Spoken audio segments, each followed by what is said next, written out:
Naglatag ng ilang mga hakbang si Vice President Sara Duterte upang maibsan ang inaasahang mabigat na epekto sa mga Pilipino ng nakaambang pagtaas ng presyo ng langis bunsod ng kaguluhan sa Middle East. Sa isang video message na inilabas ng Vice Presidente noong Sabado, nananawagan ito sa mga ahensya ng pamahalaan na kumilos na para aksyonan ang bigat na epekto nito sa mga consumer.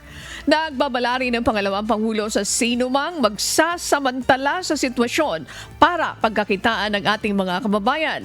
Ilan sa mga solusyong inilatag ni Vice President Sara ang paglalaan ng incentives sa mga pampublikong transportasyon, gayon din ang pagpapalakas ng lokal na ekonomiya. Sa mga ahensya ng gobyerno na may tungkulin dito, kumilos na kayo. Kailangan bantayan ang presyo ng langis at epekto nito sa pangunahing bilihin at transportasyon.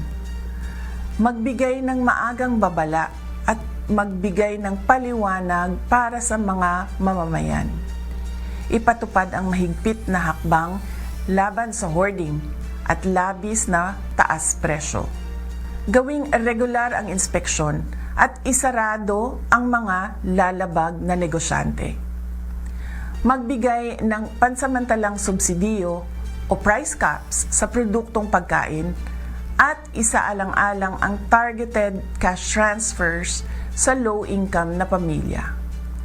Magbigay ng advisory sa fuel-efficient na distribution ng pagkain at insentibo sa pampublikong transportasyon.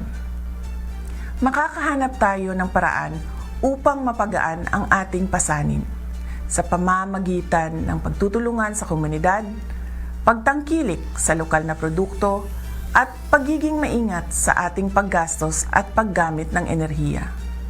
Kasabay nito, asahan natin ang aksyon ng gobyerno na protektahan ang bawat pamilyang Pilipino at tiyakin ang patas at matatag na pamilihan.